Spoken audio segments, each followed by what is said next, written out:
Hello and welcome to a very special conversation with someone who I consider a personal inspiration of mine, an athlete himself, someone who has done quite a bit for sport, is involved in sport and leads a company that has one of the richest histories in sport in terms of its contribution, Tata Steel. Welcome, Mr. Narendran, Managing Director of Tata Steel, and someone who I can say is a very, very close personal friend and a kind of mentor to me. Thank you very much, Mr. Narendran, for joining me. Thank you for all your support in making the Trailblazers conclave possible. So the first question, Tata Steel has a very rich sports history. In fact, the Olympic story owes a lot to the Tata Group. How important is sport to you and to Tata Steel? Firstly, thanks, Boria, for the kind words, and thank you for having me on the show. I'm glad that Tata Steel is associated with it.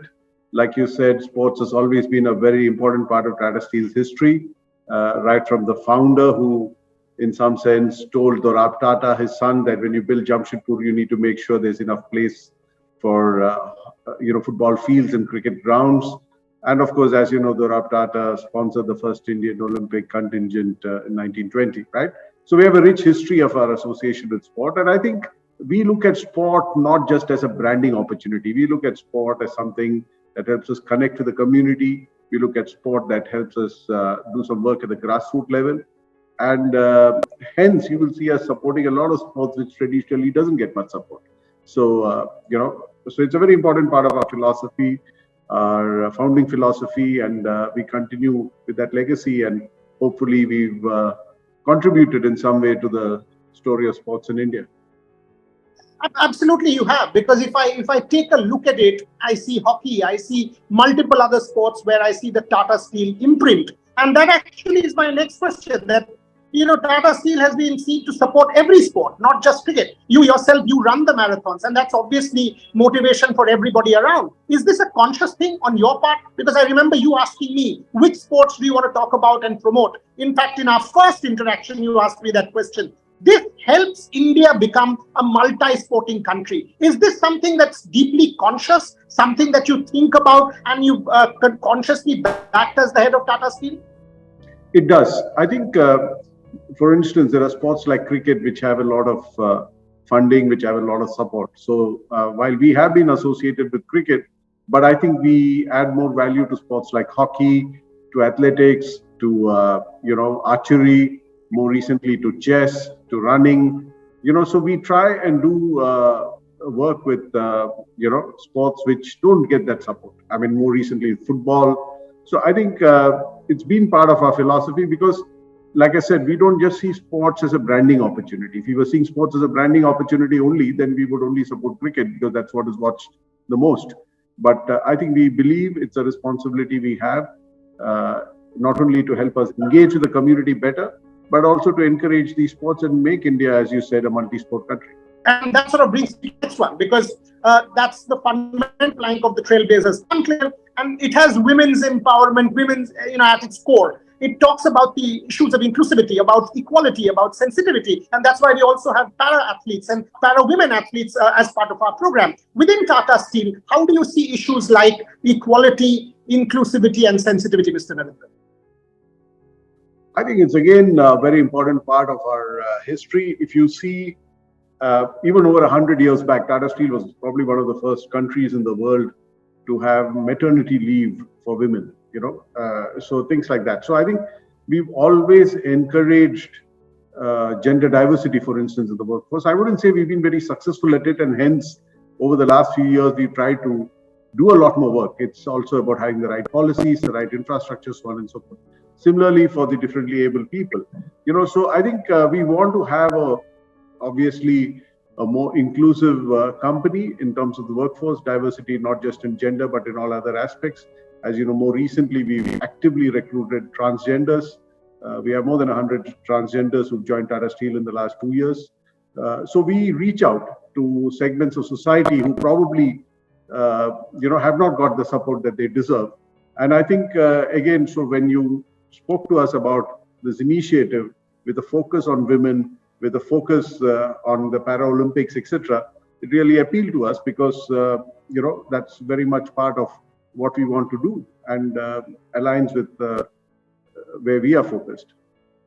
See, that's what actually makes for a better India, because 15% of the world are people with disability, and I see that. I mean, even the International Olympic Committee at this point in time is talking about merging the two logos, the 5 rings with the Paralympic logo.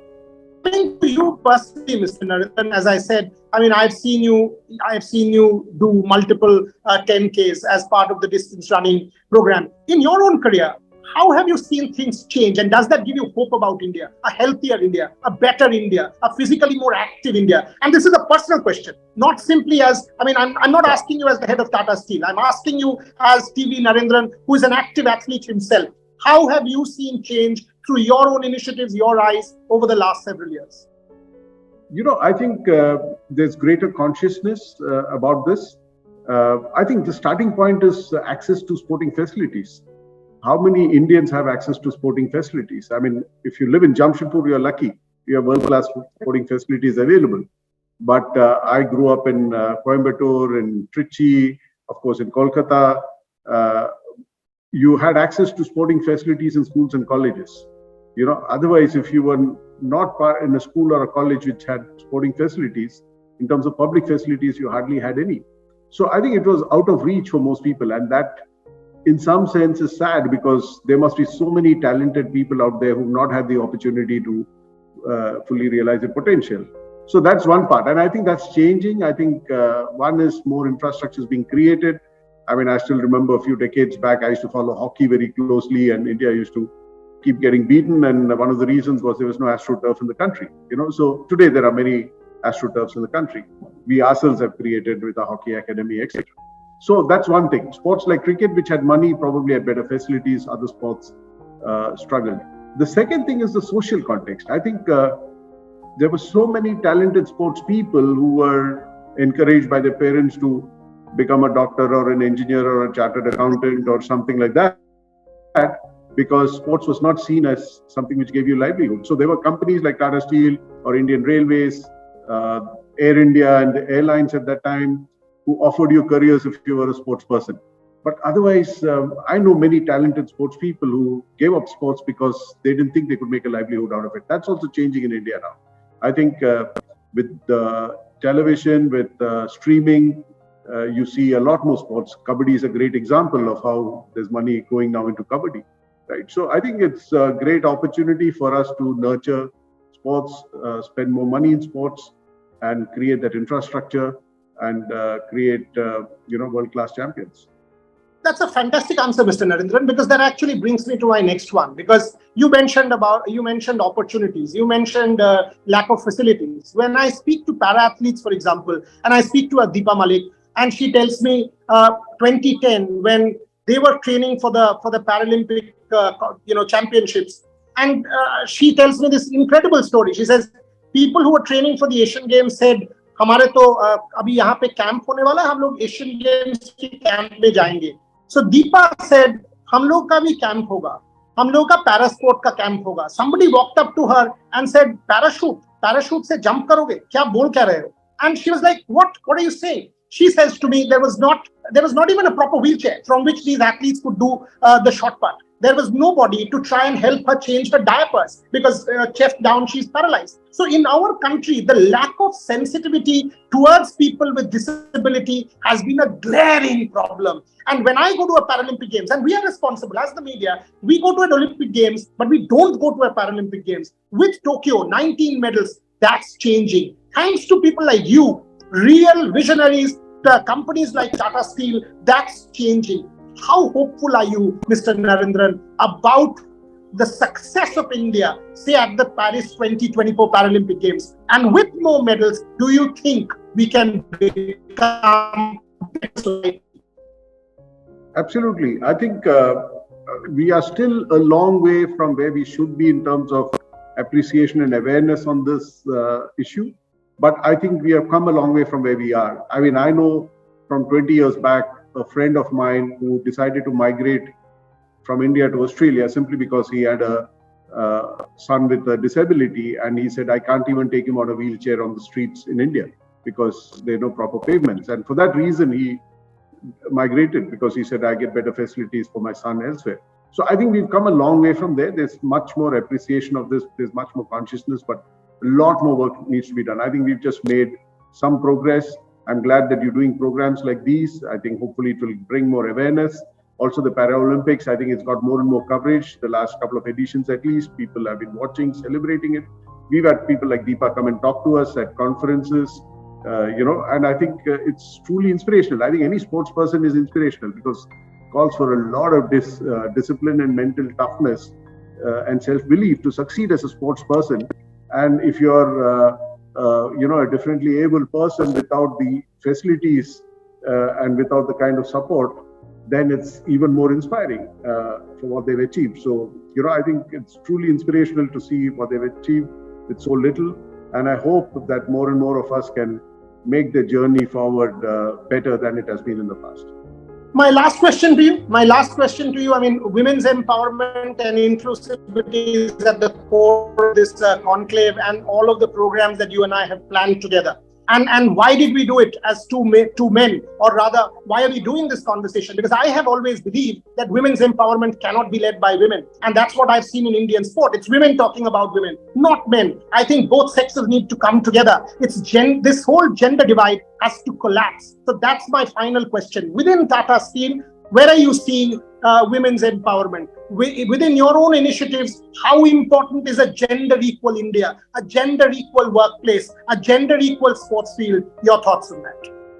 So I think it's incredibly important, but it doesn't happen by just talking about it, right? You need to work towards it. So you need to make sure, for instance, at Tata Steel, we were at 6 or 7% women. If we want to take it to 25%, that means you have to start recruiting at 50%.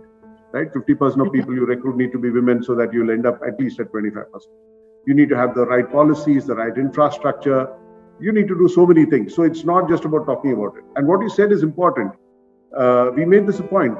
Women's Day, why is Women's Day celebrated by women and you have a hall full of women celebrating Women's Day? We said it has to be organized and celebrated by the men. And women can be part of it. But it cannot be that Women's Day is organized. You'll see photographs of Women's Day with only women. Or if you go for a panel discussion on women empowerment, it's all about women on the stage. But why isn't it a stage full of men talking about what can they do for women empowerment? So somehow we kind of think that it's a problem to be solved by women. I think it's a problem to be solved because we are part of the problem. So I think acknowledging that, accepting that is a good way to start.